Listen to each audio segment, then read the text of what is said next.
সাধারণ মধ্যবিত্ত পরিবারের সাপ্তাহিক সবজি বাজার হিসাব করে বুদ্ধি খাটিয়ে সংসার থেকে বাড়তি খরচ বাঁচান। ডেইলি বাঙালি ব্লগ, গ্রামের সাদামাটা জীবন।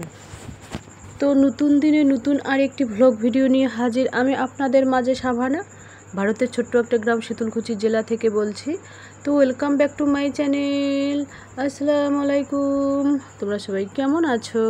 আমি আশা করি তোমরা সকলে ভালো আছো।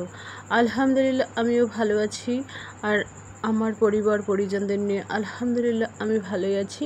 আর আমার প্রাণপ্রিয় কলিজা আপু ভাইয়ারা তোমরা সবাই কেমন আছো? আমি আশা করি তোমরা সকলে ভালো আছো। সাধারণ মধ্যবিত্ত পরিবারের সাপ্তাহিক সবজি বাজার হিসাব করে বুদ্ধি খাটিয়ে সংসার থেকে বাড়তি খরচ বাঁচান।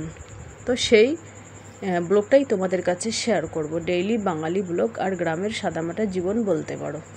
তো চলো ব্লগটা দেখতেই থাকো, আশা করি খুবই ভালো লাগবে। এই দেখুন, এখানে ব্যাগের মধ্যে সবজি বাজার নিয়ে এসেছি। মানে সবজি বাজার আমি কোনো দিন সাপ্তাহিক নিয়ে আসি, কোনো দিন 5 দিনকে নিয়ে আসি, কোনোবার 4 দিনকে নিয়ে আসি, এরকম করে কিন্তু সবজি বাজার করা হয়। তো কাঁচা সবজি আর কি মনে করো 1 সপ্তাহ যদি নিয়ে আসি তাহলে আরামসে হয়ে যায়। আর শুকনো বাজার তো আমি 10 দিনকে আর 15 দিনকে আর 1 মাসের আনি না, কারণ লিস্ট করতে হয় আমার প্রত্যেক মাসেই। লিস্ট করে তারপরে আমি সংসার খরচটা করি। আর সবজি বাজারটা আমি এভাবেই করি। আর মনে করো ব্যাগ ডেলিভারির জন্য গেলাম, তো ওখান থেকে আমি ব্যাগ ডেলিভারিও দিলাম, সবজি বাজারও করে নিয়ে আসলাম, দুটো কাজ একসাথেই হয়ে গেল। তো সেই জন্য আমি অল্প অল্প করে নিয়ে আসি। যেহেতু আমরা কোনো সময় 2 জন থাকি, কোনো সময় 3 জন, কোনো সময় 4 জন, যেহেতু আমরা ছোট ফ্যামিলি, তো কম কম করে খরচ করাটাই আমার মতে বেটার।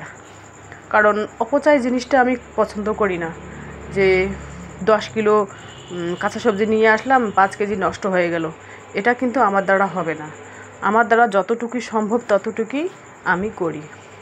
কিন্তু আমি মানুষেরটা দেখি না। মানুষ যেমন একদিনে 1 কিলো মাছ নিয়ে গেল একবারই শেষ, সেটা কিন্তু আমি করি না। কারণ আমি হিসাব আর বুদ্ধি সব সময় কিন্তু করি। বুদ্ধিটা খাটাতে হবে অবশ্যই। টাকাটা যেভাবে তোমরা সঞ্চয় করবে, বুদ্ধিটাও সেভাবেই খাটাতে হবে। টাকার থেকে বুদ্ধিটা বেশি খাটাতে হবে তোমাদের। তো একটা কথা কি জানুন, সাধারণ মধ্যবিত্ত পরিবারের সাপ্তাহিক সবজি বাজার হিসাব করেই করতে হবে। হিসাব করে কেমন, যদি আমি এখানে নিয়ে এসেছি চিচিঙ্গা 1 কিলো, আলু 1 কিলো, মানে সবগুলোই 1 কিলো 1 কিলো করে নিয়ে আসি।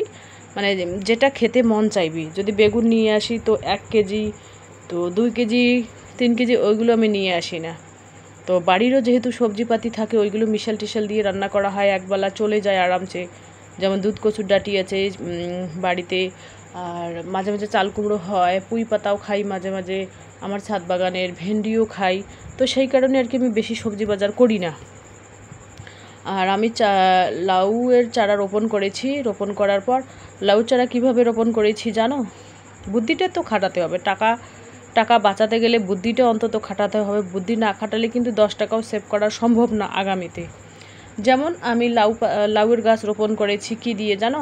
মুরগির যে পায়খানা আছে সেই পায়খানাগুলো গর্ত খুঁড়ে পুঁতে দিয়েছি, দিয়ে তারপরে উপর মাটি দিয়েছি, তার উপরে আমি লাউয়ের যে বীজ আছে সেগুলো রোপণ করেছি। তার উপরে আমি বাড়ি ঝাড়ু দেওয়া যে জঙ্গলগুলো থাকে সেই জঙ্গলগুলো উপরে দিয়েছি।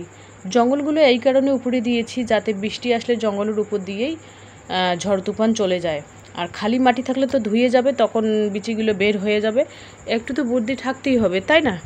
তোমরাও চাইলে আমার মতো বুদ্ধি খাটিয়ে সংসার থেকে বাড়তি টাকা খরচ বাঁচাতে পারো। তো আমি জানি না আমার ব্লগগুলো তোমাদের কীরকম লাগে। আমার কিন্তু সব সময় ওই সংসারের আলাপ, কিভাবে 10 টাকা সেভ করবে, এইগুলো কিন্তু আমি সব সময় ব্লগের মধ্যে করে থাকি। আমি কিন্তু বানিয়ে সানিয়ে কোনো কথা বলতে পারি না। আর সকালের নাস্তা, স্পেশাল নাস্তা হচ্ছে গোলা রুটি। অনেক দিন পর গোলা রুটি আর কি বানালাম। কারণ গোলা রুটি ওই 3 মাস থেকে রেশনে আটা চাল এগুলো কিছুই দেওয়া হয়নি, সেই জন্য খাওয়াও হয়নি সেই কারণে। তো এই যে দেখতে পাচ্ছেন, একটা এখানে বানিয়ে নিয়েছি, মেয়ের জন্য একটা, আমার জন্য একটা বানাবো আর কি। মেয়ের জন্য চিনি দিয়ে বানাবো, আমি চিনি ছাড়াই কাঁচা লঙ্কা দিয়েছি, পেঁয়াজ দিয়েছি। আমার কিন্তু এই গোলা রুটিটা খুবই ভালো লাগে খেতে, আর বিশেষ করে লাল চা দিয়ে। দুধ চা দিয়ে তো আরও ভালো হয়, কিন্তু যেহেতু আমরা দুধ চা খাই না, তো লাল চা দিয়ে আর কি খাবো আর কি। তো এই নাস্তা আবার মানে দোকানে মেয়ে ওই মৌলানা এসেছে মেয়েকে পড়ানোর জন্য, ছেলে তো বাসায় নেই, তো সেই জন্য মৌলানাকে আমি প্রত্যেক দিনই আমরা যে নাস্তা খাই সেই নাস্তায় আর কি দেই। তো এই যে দেখুন মায়ের বাসায় গিয়েছিলাম, তো ওখান থেকে দেখুন কি দিয়েছে, অফ ক্যামেরা করা সম্ভব হয়নি, কাঁচকলা দিয়েছে দুটো আর বস্তা নিয়ে এসেছি। বস্তা এই কারণে নিয়ে এসেছি, একজনকে ডিম দিয়েছি, তো বাকি নিয়েছে ডিম 1300 টাকা হয়েছে ডিমের, তো ধানের দাম নাকি 1440 টাকা, তো আর বাদবাকি টাকা আমি ফেরত দিয়ে দেবো। বস্তা ছাড়া আমাকে ওই কাকিটা বলছিল যে বস্তা নিয়ে আসবে, বস্তা আমাদের বাড়িতে নেই, তো সেই জন্য বস্তা আমার মায়ের বাসা থেকে নিয়ে আসলাম দুটো। তো তোমাদের মুরগিদের এক ঝলক না দেখালেই নয়, মুরগিদের তো দেখাতেই হবে, কারণ ওরাও তো ফ্যামিলি মেম্বার আমার, তাই না? এই যে দেখতেই পাচ্ছেন অল্প কটা আছে, এগুলি কিন্তু অনেক দিন হলো এই মুরগিগুলো, মানে 2-3 বছর তো হয়েই গেল, পুরানো হয়ে গেছে, ঠান্ডার সময় এগুলো বিক্রি করে দিয়ে নতুন করে নিয়ে আসবো। এই যে দেখতেই পাচ্ছেন, আর যে কবুতরের ছোট্ট মুরগির ফার্ম আমি দেখিয়ে দিলাম তোমাদের।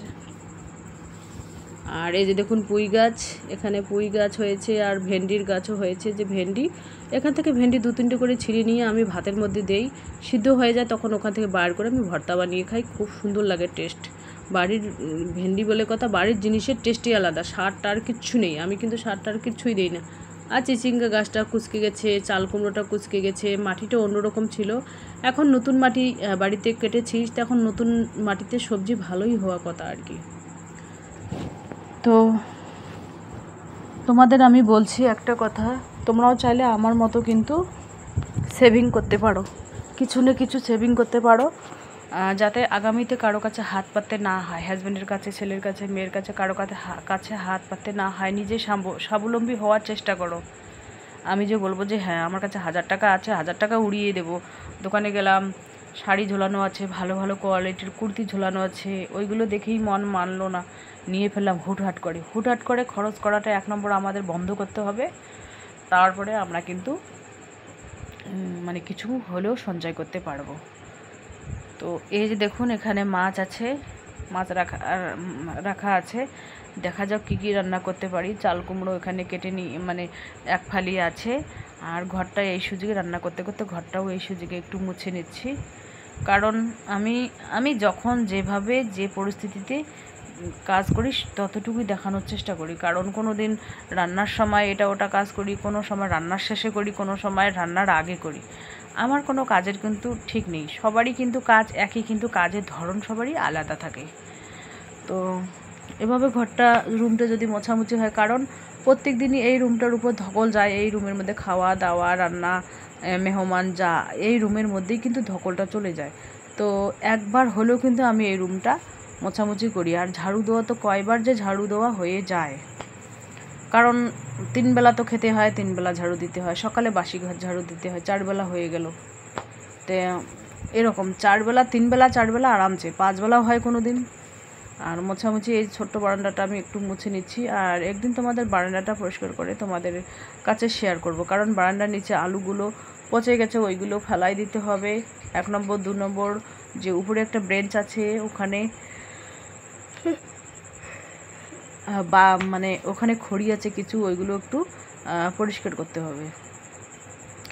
তো বৃষ্টির কথা বলো না, বৃষ্টি কোনো সময় থামে, কোনো সময় যেদিন দেখবে গরম বেশি সেদিন কিন্তু বৃষ্টি অবধারিত আসবে। হ্যাঁ, এই যে দেখুন কবুতরকে খেতে দিলাম, কবুতর মানে 3 জোড়া কবুতর আমি বাইরে রাখি, এরা কিন্তু মানে টিনে চালিতে কখনো খাবার দেই, নিচেও খাবার দেই, এরা বাড়ি ধরেছে, কোথায় যায় যাক বাড়ি ধরেছে। এখানে কাঁঠালের বিচি শুকাতে দিয়েছি, আরও একটা কাঁঠাল নিয়েছি আমার পাশের বাড়ির থেকে, কাঁঠাল নিয়েছি এখনও পাকেনি। তো এই যে দেখুন এটা হচ্ছে বিকাল টাইম, মানে আমি কিন্তু 2 বেলা কবুতর আর মুরগিদের 2 বেলা খেতে দেই, বিকালে দেই একবার, সকালে দেই একবার, তো যখন যেভাবেই হোক ম্যানেজ করে নিই, যখন যেভাবে ওদের খেতে দিতে হয়। তো টুকুস করে একটু ক্যামেরা করে নিলাম। তো চলো আজকের ব্লগ এ পর্যন্তই, ততক্ষণ তোমরা সবাই সুস্থ থাকো, সাবধানে থাকো, টাটা, আল্লাহ হাফেজ। এখানে দেখুন বাসনগুলো ধুয়ে উবুড় করে রেখেছি, এই কারণে উবুড় করে রেখেছি বাসনগুলো যাতে পানি ঝরিয়ে যায়। এখন আমি কাঁঠালের বীজগুলো তুলে নেব, কারণ এই কাঁঠালের বীজের দানা আমার খুবই পছন্দ। আমি কিন্তু ওই 2-4টে করে নিয়ে আসি শ্বশুরের বাসা থেকে, আমার মায়ের বাসা থেকে এনে বীজগুলো নেই। কয়েকটা রোয়া খেলাম মানে 10-12টা, বাদ বাকিগুলো আমার মুরগি খায়। তো চলো টাটা, আল্লাহ হাফেজ।